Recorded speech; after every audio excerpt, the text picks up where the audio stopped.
అందరికీ నమస్కారం. నేను doctor Sumitra, gynaecologist, Veeragayatri hospital, Proddatur. ఈరోజు నేను ముఖ్యంగా 22 May world pre eclampsia day సందర్భంగా ప్రెగ్నెన్సీలో వచ్చే బీపీ గురించి మీకు చెప్పాలనుకుంటున్నాను.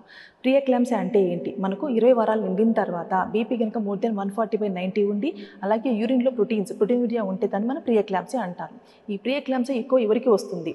నల్లిపారస్ ఉమెన్కి, కవల పిల్లలు ఉన్న వాళ్ళకి, ముందు ప్రెగ్నెన్సీలో బీపీ వచ్చిన వాళ్ళకి, ఏజ్ మోర్ దెన్ 35 ఇయర్స్ ఉన్న వాళ్ళకి, బిఎంఐ మోర్ దెన్ 40 ఉన్న వాళ్ళకి, కిడ్నీ ప్రాబ్లమ్స్ ఉన్న వాళ్ళకి, అలాగే కోయాగ్యులేషన్ అబ్నార్మాలిటీస్ ఉన్న వాళ్ళకి కూడా ఈ బీపీ వచ్చే అవకాశం ఉంటుంది.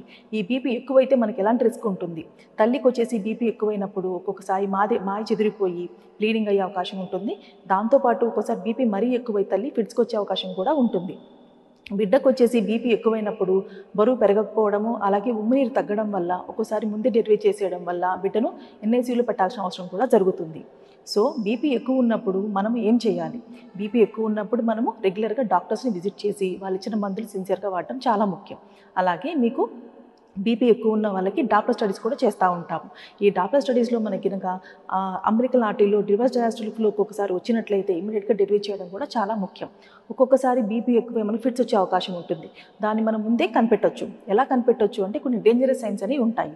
అవి ముఖ్యంగా ఏంటంటే కనుక తలనొప్పి రావడము, వామిటింగ్ ఫీలింగ్ ఎక్కువ ఉండడము, కళ్ళు తిరగడము, కడుపు నొప్పి రావడము, సడన్గా వీక్నెస్ అనిపించడము, ఈ కళ్ళు తిరిగి కళ్ళు బూజలు అనిపించడం కూడా జరుగుతుంది.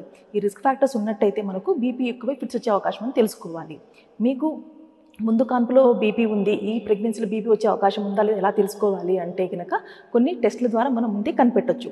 అవి ఏంటి అంటే కనుక ఫస్ట్ ట్రైమిస్టర్లో మనం ఎన్టీ స్కానింగ్ తీయించుకుంటాం.